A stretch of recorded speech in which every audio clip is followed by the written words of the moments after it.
Good morning. It's finally Friday. Rhino Live Show Friday. And this channel kind of started all about food reviews. So I'm going to give you a review real quick before I get into today's show. I saw this in the gas station. Mountain Dew Ginger Snapped. A dew with a blast of artificial gingerbread flavor. Now, I like the Code Red and the Live Wire. You know, the blue and the white and all the different ones. The Dew Nation, where they was red, white, and dew and all this other stuff. They all right. But I never thought about putting gingerbread flavoring in a Mountain Dew. So I'm going to give it a try and let you know what I think about it. And then we'll get into the show. It smells like gingerbread cookies.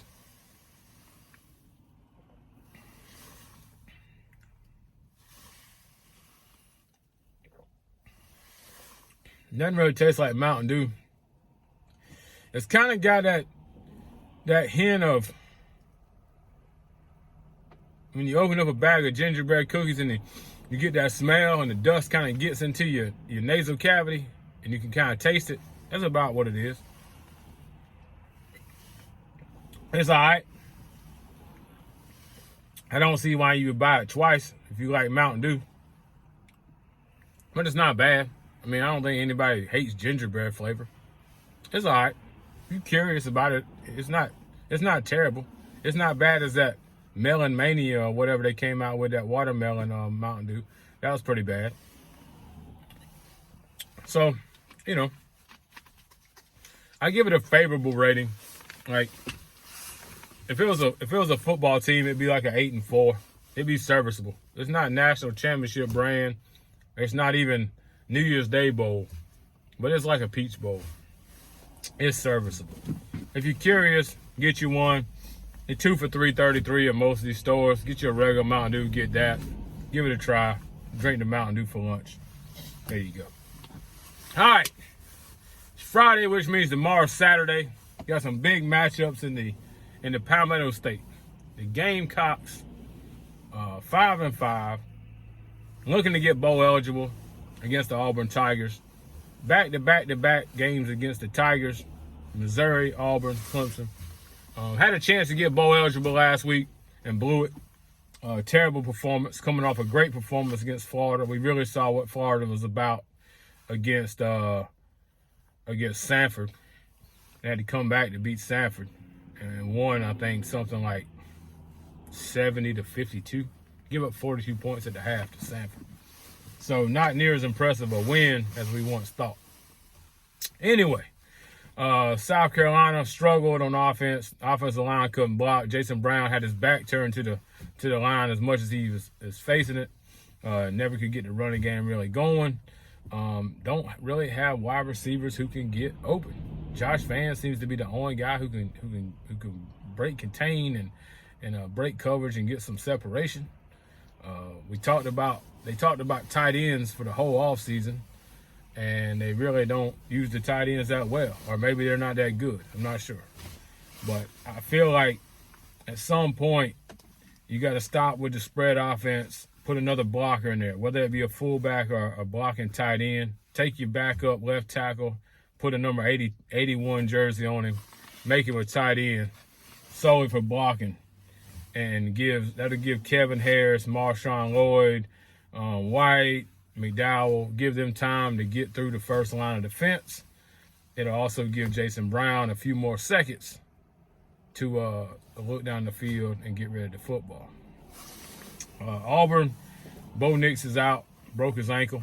Unfortunately, they got a replacement. The kid from LSU who scorched South Carolina last year. He's in there.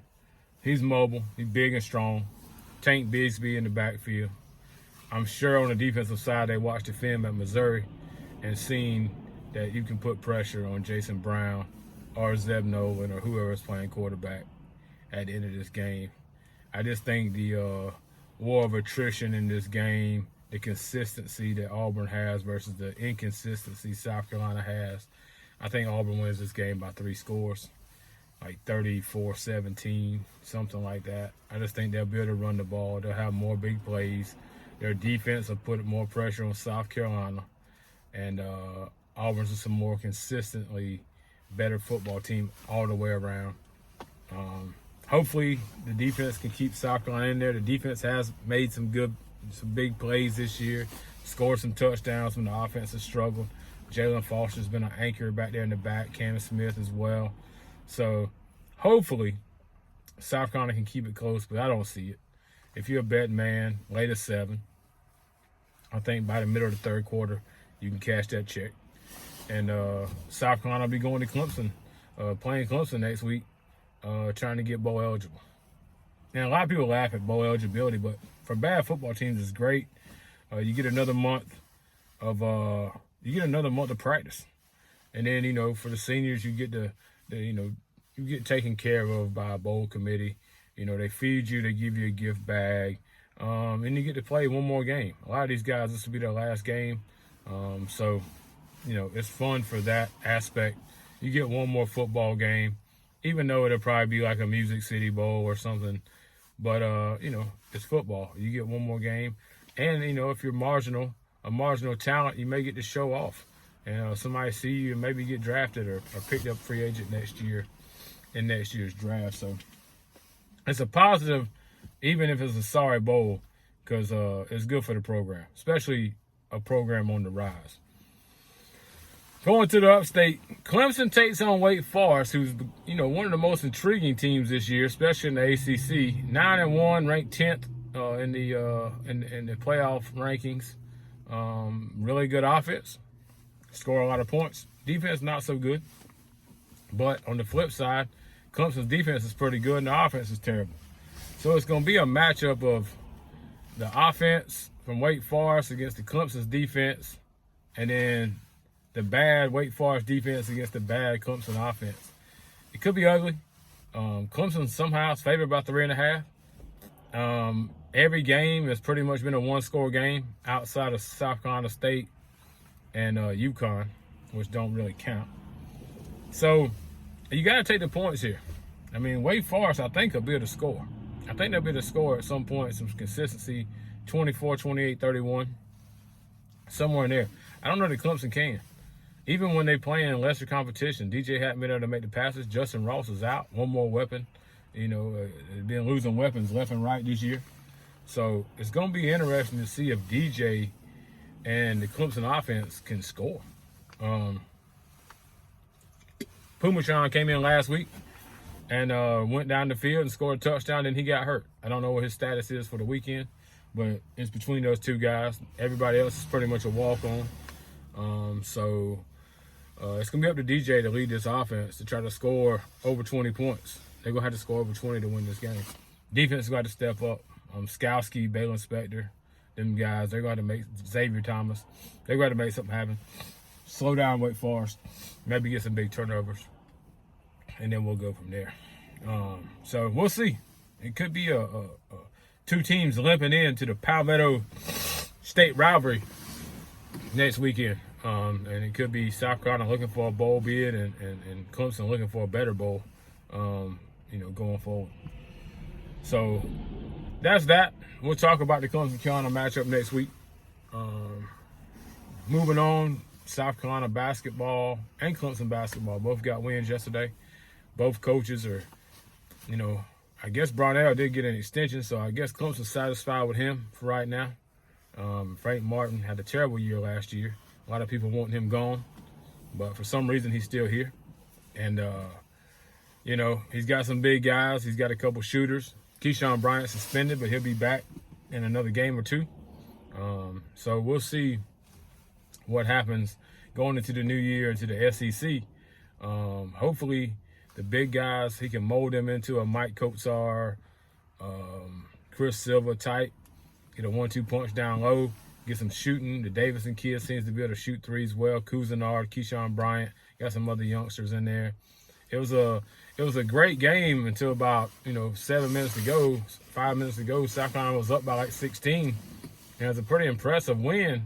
And then UAB went on like a 16-3 run, cut it to 3, and they had to hold on for dear life. Luckily, they made some free throws, which is not generally something that South Carolina does. So maybe they're a little better. Maybe they can hope for 500 this year. I think that's the best they can do. I think at some point you got to move along from Frank. I don't think kids want to play for him. We see kids from Blythewood and Ridgeview and all over the state going out of state to play basketball, and I don't think he'll ever be able to get one. He got P.J. Dozier. He stayed close to home, Darius Stonewell as well. But I think now kids are looking out of state and going to the bigger schools, and they really don't want to play for a guy that's going to call them a son of a bitch every time they make a small mistake or get a foul or make a bad pass. So I think it's time to move on from Frank. It was a great Final Four run, but maybe the job will open up in Miami or something and he can head south. That's pretty much it for that. Moving forward, headlines I see all the time, man, stuff I don't even really concern myself with, but I see that Pete Davidson is dating Kim Kardashian, which is kind of rare, wild to think of. You think of her with the athlete entertainer. That's kind of what they do, and Pete Davidson is an entertainer, but it's more of a status guy. Pete Davidson looks kind of like the kid who still lives at home, vapes, and plays video games. Kim Kardashian, she's got a brand somehow, all because of the leaked video it's made the Kardashians a brand, Kardashians Jenner brand. So I wonder, Pete Davidson, goofy, quirky little guy on Saturday Night Live, got some Netflix shows, kind of a funny guy, I guess. And it poses the question that, what is it that Pete Davidson does to get these high caliber women like Kate Beckinsale? I think he dated Cindy Crawford's daughter, and now Kim Kardashian. They say, if you can make a woman laugh, you can make her do anything. So maybe that's what it is. Maybe he's just a funny guy, and that, or either he's got a radiator hose in his pants. I don't know. I don't know if that's something that's got around, and he's got the reputation for that. But it's something weird, man, because Pete Davidson, he doesn't look like that guy. He looks like a pretty dirty fella. He looks like the guy who buys single cigarettes from the Indian gas station, to be honest. But, maybe that laughter is key, and he's a funny guy, and women like that. Kate Beckinsale, like I said, now Kim Kardashian.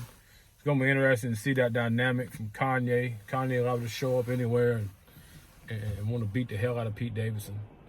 I don't know. But anyway, big weekend going forward in sports.